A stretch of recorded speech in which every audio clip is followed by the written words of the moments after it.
We are as far south as you can go on the Pan American Highway here, and this is actually the site in which they're building a bridge to connect the southern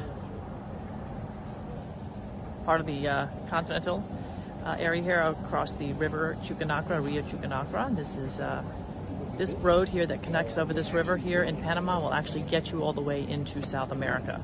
So this is how, in fact, they intend to connect South America to North America. So we're standing on the North American side of this, albeit we're still in Panama. Once they connect this bridge over this river, this, in fact, will increase the wealth transfer, the human migration, and, of course, the change of culture and landscape exponentially.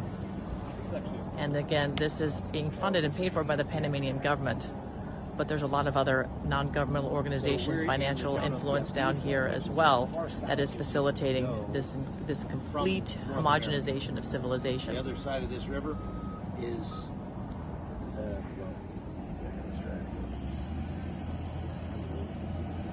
so this is Yavisa in the eastern part of Panama. It's as far south as you can go from North America driving.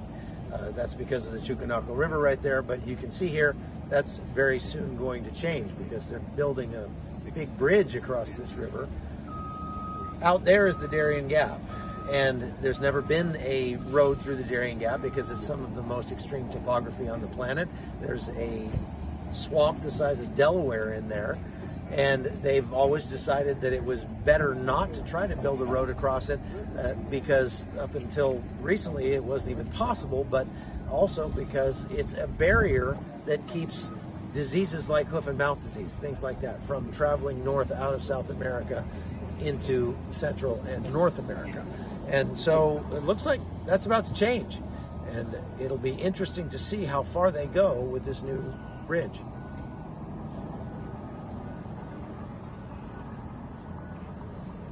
This is part 2 of the intentional influx of migrants coming to the United States. All this and more on The Reading Room.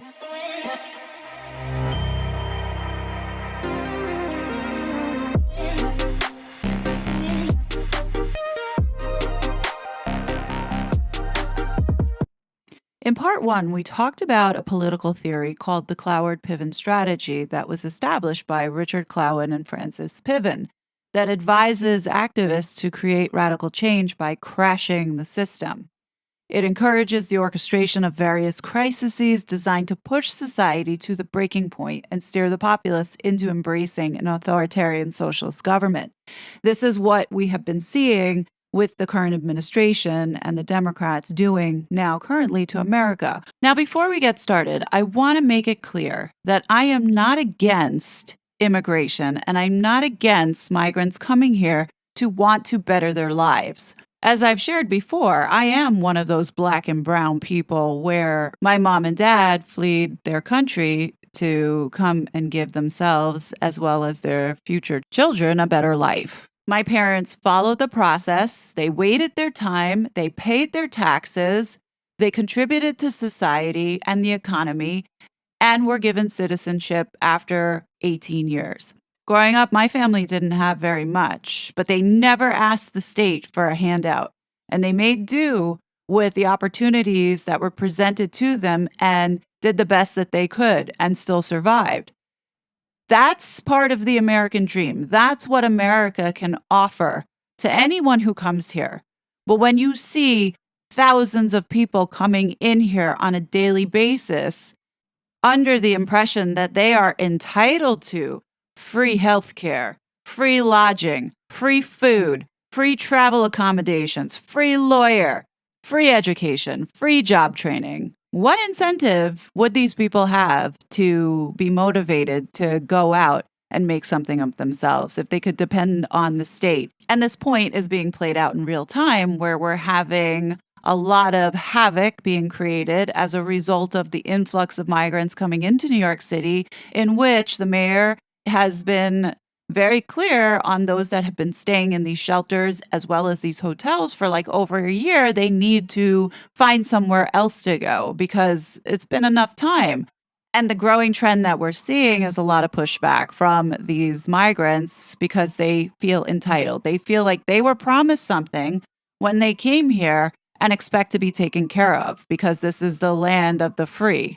There's a wave of migrants now here in New York City that have been told that they need to vacate wherever they have been staying, whether it be a hotel or shelter, because they've been there for like over a year and they need to accommodate more people coming in. So you have these migrants, quite a few of them, getting upset and angry that the state is not taking care of them anymore and they have no place to go. And now that they're homeless on the street, what we're seeing is lawlessness, we're seeing robberies, we're seeing crime escalate, and the city right now is struggling to protect its people.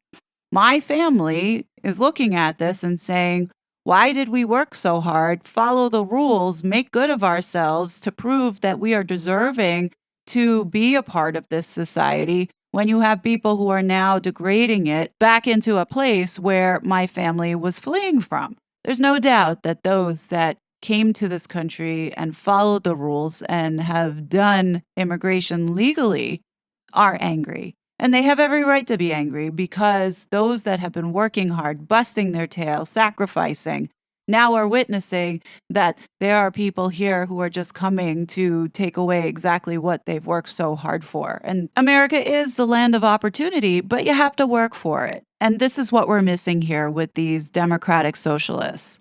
In my previous video, I mentioned that it's alarming. The Democratic Party has been infected by these socialists who have been pushing this globalist agenda without even realizing it because they have been indoctrinated and are so ignorant to the fact that what they are doing is actually undermining democracy and freedom. Sandy Cortez, or this jackass, is a proud supporter of the Democratic Socialist Party. And she is in favor of bringing as many migrants over here because we have a job-filling problem. Not worried as to why we're not growing as Americans or even caring about the safety and protection of our country. She wants them all to come in. Hear from the horse's mouth, no pun intended, of AOC's argument on Capitol Hill recently trying to debate this situation. That countries that adopt anti-immigrant policies invariably end up, especially with the demographic trends that the United States has, end up in economic stagnation. In fact, what we're actually seeing is that this is starting to precipitate here in the United States that are proposing the loosening of child labor laws in their state because they have so many jobs that are left unfulfilled. And many of these Republican legislatures would rather roll back child labor laws and put 11 and 13-year-olds back in the workplace than allow immigrants into their community and do what they've always done. And here's what these socialists do. Here she's twisting the narrative, making it sound like, oh, since we don't have of-age Americans or enough in the workforce, we want to put kids now for child labor. She's failing to admit that there are underage people illegally working as well. But she doesn't want to acknowledge that or bring that up because that destroys this argument that she's trying to make here, which completely falls flat. But they don't care because they have the inability to critically think for themselves. Anyone in the world could come to our country, except for the Chinese. Yes. But for the most part, anyone in the world could come. And so that was the standing immigration policy about 100 years ago, meaning that unless you are an African-American member of this body, unless you are a descendant from Puerto Rico, Guam, or a U.S. territory, virtually every single member of this committee is here today as a result of and thanks to more open U.S. immigration policies. And the idea of slamming the door when we desperately need these migrants, when we desperately need it, and what we need is an orderly process. It's not that we don't need or want folks to come. It's that we actually have to make it easier for these individuals to participate in our economy, get a job, support themselves, and live the American dream. So this stupid socialist jackass is so oblivious to what is really happening here in the United States, particularly in her own district of the Bronx, in which these migrants have been running rampant, terrorizing the residents. There are warnings in the Bronx on social media warning people of what they are doing. You ain't gonna believe this. Let me pick myself down to a little guy. This is just one of many. 29-year-old Daniel Hernandez Martinez is from Venezuela. He's an immigrant that was dropped off in New York. His second day here, he got caught robbing a store. Petty theft for like soap, toothbrush, sandals, and stuff like that, but it's still a crime. He got arrested for that and released. A few days later, he do it again, but this time security tried to stop him and he pulled out a weapon and tried to shake the police. But wait, there's more. He was at a hotel about a week or two later, and some guy was out there, 52-year-old man. He had a bike tire and beat the man with the bike tire. My point is, what they're saying right now on the internet in the Bronx is that these people are sending their women and their children to your door to ask you for change. And if you start digging around to give them something, these men come out of nowhere and they ambush you and ransack your house, tie you up, and leave you for your neighbors or your friends to find you. And they're saying that they're doing this rampantly out there in the Bronx right now, and they're warning everybody to be aware, be alert. Do not fall for this trick with their women and their children begging for money, because they're saying that these goons are hiding in the back waiting on you to pull something out your pocket. Or when you open your door, they're going to do a home invasion and they're going to get you for everything they can and leave you there tied up. And this bitch wants to talk about how these migrants are going to contribute to our economy. As you can see here, they're sinking our economy. Over half of them are on welfare and being funded by the taxpayer. Why is this woman in government? She seems mentally disabled and unable to grasp the concept of the stress and burden that this is causing on the people itself. Here's another one of these Democrat socialists who, out of the playbook, you can hear the buzzwords such as climate change, racism. I mean, you just can't make it up. It's like they're all singing from the same script. And overall, completely ignoring the American people as well as the facts that are being presented directly in this hearing. Refused to take the time to listen to what was being presented. Either they didn't stay to hear the witnesses talk about their experiences, or they just completely ignored it. Like I said, you cannot reason with these kind of people, and it's dangerous having them in our government. It's a good thing that I'm a minority, otherwise I'd be called a racist for saying that. And scapegoating by far-right MAGA extremists. Let's be clear, there is a crisis right now, but it's not because the southern border is open or because immigrants are poisoning the blood of our country, which the Republicans and their racist cult leader, Donald Trump, want you to believe. The real crisis As for is words to be one taken down. Nope, he is not a current president. The gentlelady will suspend until the motion is dealt with. What were the offending words? Would Mr. Cloud state the words? Mr. Cloud, will you state the words? She mentioned that Republicans were racist. I didn't say that. I said racist cult leader Donald Trump, who is not a current president, so it is not engaging in The personality. Republican members and their... No, she's clarifying she's not referring to Republicans in general. She was referring to one individual who is not protected by the rules. Absolutely. The words say, which the Republicans and their racist cult leader, Donald Trump. Mr. Ranking Member, I don't think that you're the one to rule on this. I think the chair. Here, No, I was stating just the rule. Let's hold for just a moment. The rules apply only to when you're engaging in personalities of specific members, so the comments are in order. The gentlelady can continue. Thank you.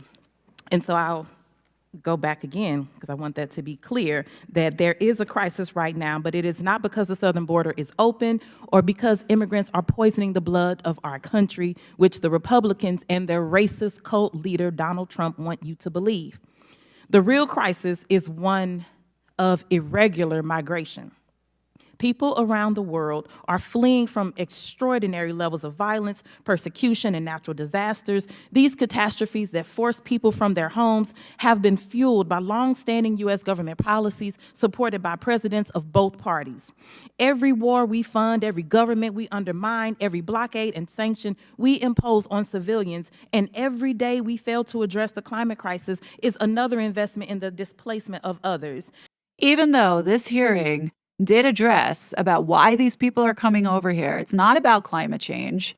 It's not about people fleeing from persecution. Sure, there are people who are leaving because they want to improve their life, but the majority of them are not coming over here because of some dire circumstance. They're coming over here because of things that have been promised. And right now, what we're seeing is a disregard for why they're coming over here and what is happening to them over here, right? They're disregarding the sexual violations, the trafficking, the children that are going missing. No, because they can't have Donald Trump back in office, so defend it at all costs, right? This is like idiocy. This jackass could say whatever she wants, but the numbers don't lie. During the Trump administration, America was safer, and we had a slowdown of migrants crossing into the United States, not putting this pressure and burden onto the American people. Not all of them are coming over here fleeing persecution, and this is where this narrative is getting on my nerves, because what we're seeing here is these people coming over here and taking advantage of the American people. Not only are they disrespecting and degrading our cities by destroying it, like, look at what's going on in New York City. This is real. They are shitting in the streets because guess what? They feel like they can do whatever they want. Or how about this? Because this is really happening. This scares me. I live in New York City in the heart of it. I see this, and they are coming. What concerns me, and every time like I order food or if I get a delivery, it's these people bringing it to you. And, I do get concerned because, I don't want anybody ransacking my home and coming in here. This is what's happening. And they're carrying weapons, folks. They are. I believe that I've shown you this video before. It upsets me terribly that I might have to leave New York, where I'm from, because I'm not safe. I can't even go outside and walk around because of this. How is this fair to the American people? And how is this enriching our country for the better? It's not. And these Democrats don't care that people are getting robbed, they're getting raped, and they're dying because of the drugs coming in. All these jackasses are selling out their own people without even realizing it. They talk about slavery. Well, what do you think is happening? What do you think is going on with these people coming over here as cheap labor? Like, this is the new slave trade, folks. This is what's happening, and we are paying for it. Here is another jackass. Notice the same type of language being used, leveraging the race card once again. Mr. Holman, we actually agree on a couple of things, and that is there is zero comparison between the Trump and Biden administration. And yes, the Congress, this country, and the Constitution have a history of racism, and we are dealing with the ramifications of that to this day. Need I remind you of Article 1, Section 2 of the Constitution that states people who looked like me were considered 3/4 of a free individual for determining congressional representation. Or maybe I should remind you of the Civil War, which I know some folks on the other side of the aisle want to say it was about states' rights, but it was ultimately about slavery. And while some want to paint slavery as a workforce development or job training program of sorts that somehow benefited Black people, that's not the case. So for the people who were not packed up on ships and would like to get to this country legally through immigration, let's talk about that. Yep, it's always about race. They got to remind you about slavery and what white people did, and they're never going to let you forget it, for sure. But they're so stupid that they fail to realize that what happened to their ancestors is now happening to the people crossing the border. Thank you to our witnesses that are here today. And I obviously am hearing a lot of conversation that we hear over and over again at these many border hearings, not just here, but in Homeland Security. I want to remind everyone that just this week we saw the Republican Party nominate an insurrectionist, an indicted criminal, and a grifter who has accepted millions of dollars from foreign governments as their nominee for president, and that nomination rolls on. Now, as an immigrant myself, what's been the most offensive to me about Donald Trump is his disgusting rhetoric about immigrants. The man who entered politics by calling Mexicans rapists. Trump is not wrong. It is happening by the Mexican cartel. But they have to make this political. Even though this is a hearing about the border, they've got to get on their soapbox to make sure that Biden gets every chance and opportunity to win this election because they're scared to death. But let's hear what Trump really said. The U.S. has become a dumping ground for everybody else's problems. Thank you. It's true. And these are the best and the finest.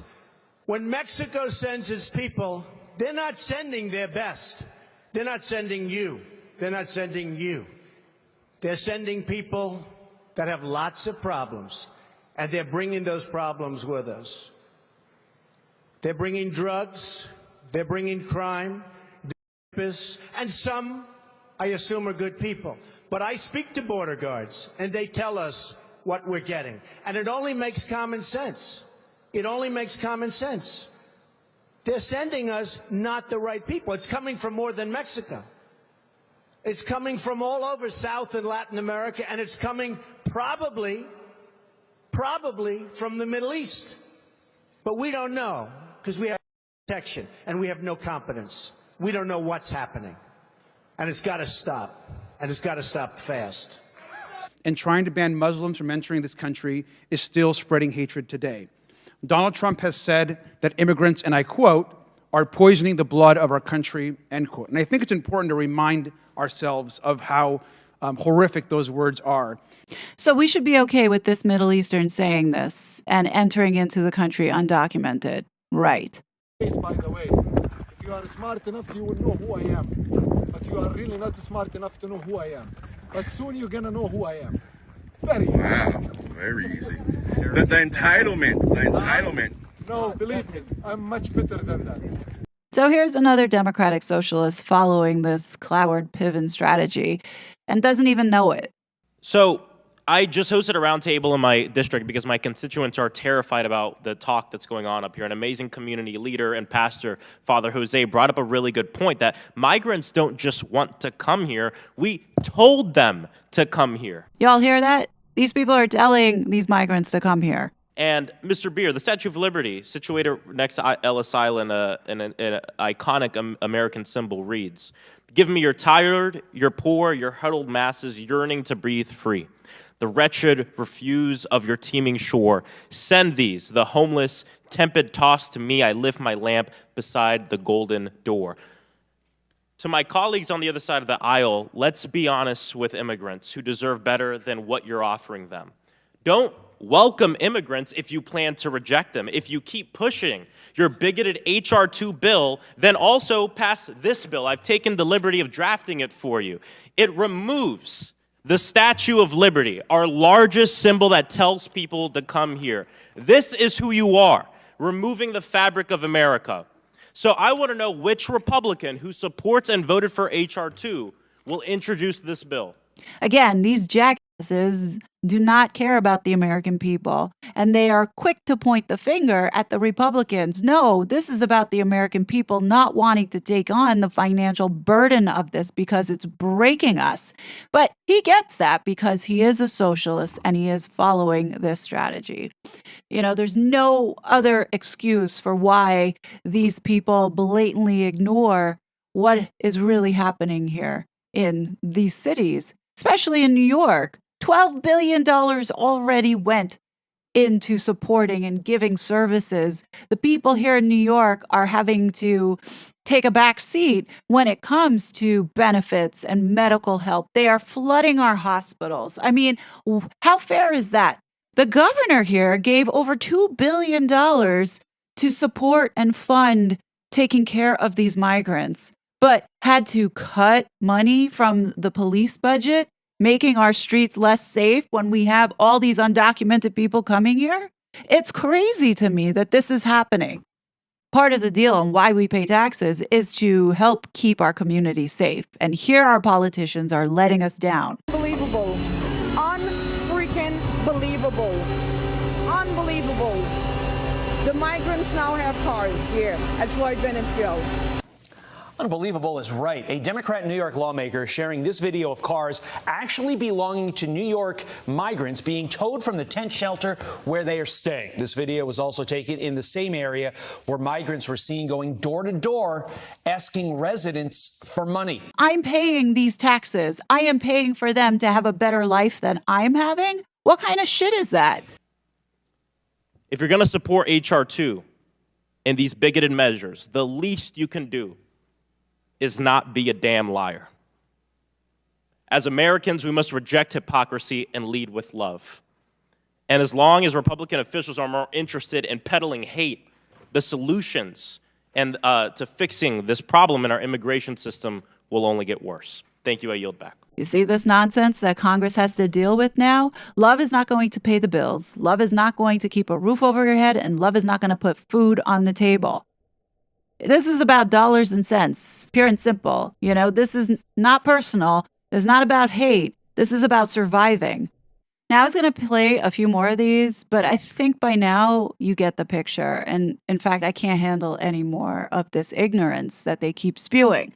It's the same rhetoric and using race as the backdrop to their argument as to why Donald Trump should not be the next candidate and how racist the Republicans are. I mean, you know the drill, but this is the playbook.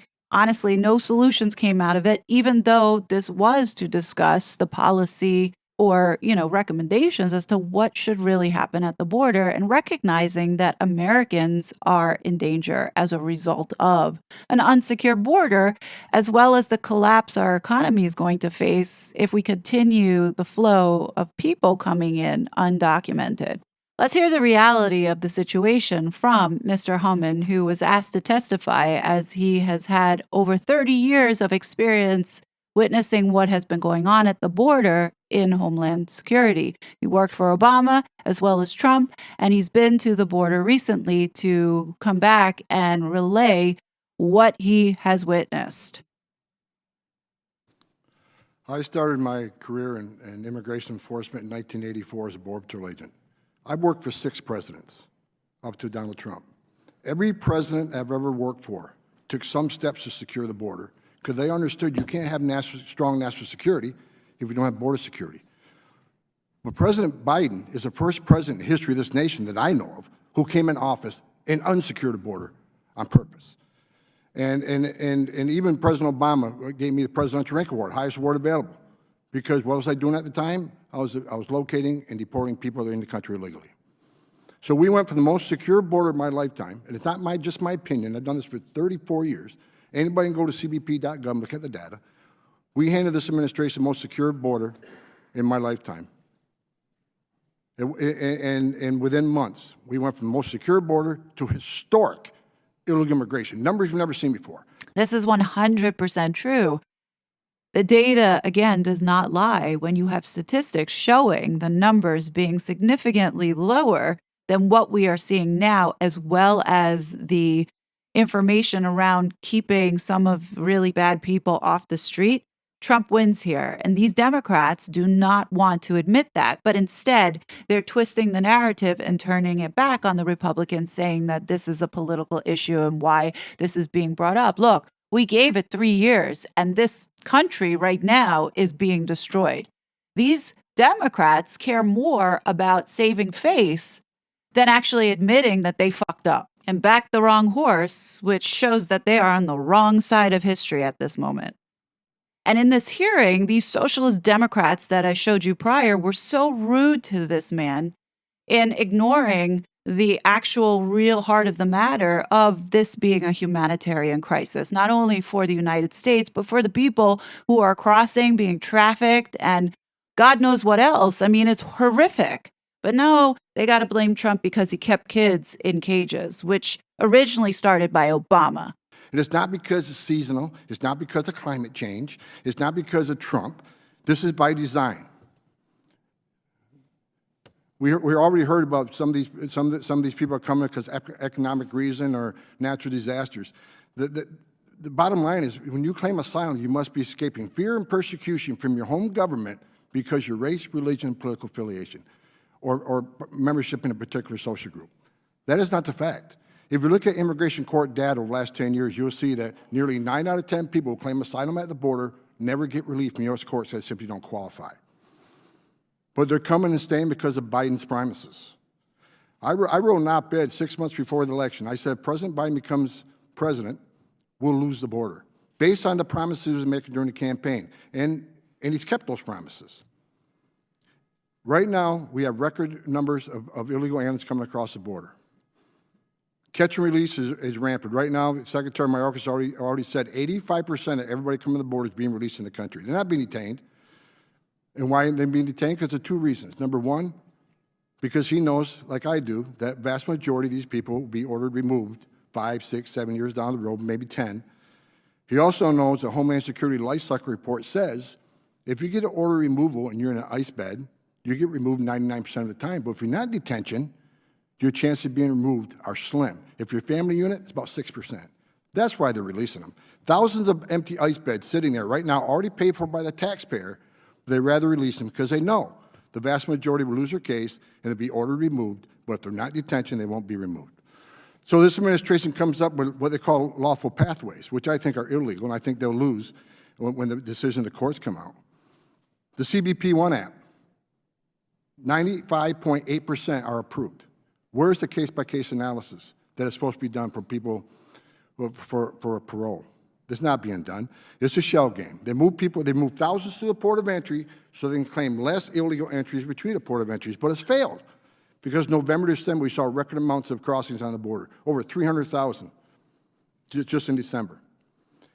And people who say that the border is not in crisis, I tell you this, in 2020, the total encounters on the southwest border is 646,000. This year, 3.2 million, 5 times what we saw during last year's Trump administration. Court orders are years out, but this administration is counting on it. You overflow the system. It'll push these court dates back 7, 8 years. And what's going to happen? Mark my word. When they finally get order removal 7 years down the road, they'll have a USC child. They'll have 2 USC children. They'll get phone calls from, the director of ICE will get phone calls from the Hill saying, why'd you remove that person with 2 USC kids? Well, he didn't have 2 USC kids when he entered the country legally. So now that he has 2 USC kids, he's immune from the law. The court order means nothing. So here's what I'm looking for. If for people who demand these people have a right to claim asylum, they have a right to due process. I agree. But due process doesn't mean anything if the final decision of the courts is not executed and people aren't removed. So if it takes 5 or 6 years, they still must be removed, or the system means nothing. I've been attacked numerous times because I worked with President Trump. They said our policy is inhumane. I've been called a racist and a bigot by members of Congress.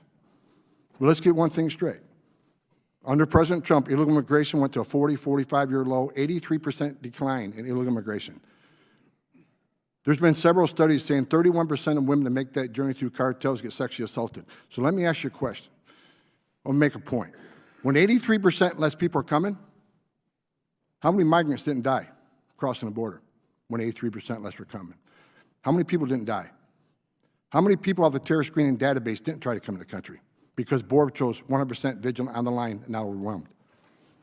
How many women and children didn't get sex trafficking to the United States, forced into sex slavery, forced labor, debt bondage? How many billions did the criminal cartels not make? Under President Biden, where they call this humane, over 1,700 migrants have died on U.S. soil, historic record, not counting the Darien Gap in Mexico and Central America. 112,000 Americans dying from fentanyl. Historical increase in sex trafficking, forced labor, and debt bondage. Almost 100,000 missing kids that were released by ORR. 440,000 unaccompanied children entered the country through the service of the cartels. Someone needs to explain to me how that's humane, any of this stuff. And a record number of people off the terrorist watch list being arrested. 1.9 million gotaways. That statement alone should convince anybody on either side 1.9 million gotaways, the border is not secure. It's ridiculous to claim so. When you hear the media, particularly the White House press secretary, Karine Jeanpierre, tell you to your face that it's the Republicans who are the ones that are blocking any type of funding to helping this border crisis situation, know that it is the American people that they are listening to and saying, no, we're not giving any more money to this. We need to change the policies and stop the bleeding. But no, they don't want people to know that. But it's really the voice of America that is saying no to additional funding. Look at this list that the Democrats have come up with that they're asking for. They want the American taxpayer to pay for lawyers for these migrants. How about the government force the fancy, wealthy lawyers to do this pro bono, since we are all for the collective good? Should everyone get an attorney? That's what I heard in your testimony. Anyone that comes to our border, they should get an attorney. Is that right? So legal representation has been shown to greatly improve both the fairness of the system and the efficiency. If you have a lawyer, so the American taxpayer should pay for the lawyers also. Not only should they pay for the hospitals, not only should they pay for the schools, not only should they pay the SNAP benefits, they should also pay for the lawyers to allow them as people from outside the United States to be able to come into America. You just can't make this up. Are you starting to see how all of this is working? You have these NGOs who are lining up saying, you know what, we'll help this humanitarian crisis, while the government passes over our dollars to these wealthy individuals. This is not America that I know. This is pure corruption. And we should be angry that we are being robbed on a daily basis by these current politicians. I'm not saying all the Republicans are innocent. They're also a part of this too. But for the most part, the ones that are supporting and standing up for America are telling us to our face that this is happening. This whole DEI empowerment bullshit needs to be scrapped, because what it's done, it has made Black and brown people believe that things are going to get better and we're going to see a society that's going to thrive. No, motherfuckers, we're not going to thrive. This is going to sink us even further. It has nothing to do with race or color. This is about being able to support the amount of people in this country and the control that these globalists are pushing for. They've already succeeded in brainwashing the next few generations, as they've been rooted in college institutions as well as the school system. So you have generations now coming up thinking about this collectivism. This is communism staring in your face. No other way around it. All of the same issues that are happening around the world simultaneously is not a coincidence. It does appear that all these Western countries are looking to collapse their own systems so they can all fold into this one world government or this reset. In my opinion, I believe right now we're at a tipping point, and this migrant crisis is hopefully going to open more eyes, because so many people are being impacted on a daily basis directly. I just hope that come November, this election changes for the better, because if we go another 4 years like this, America will be destroyed.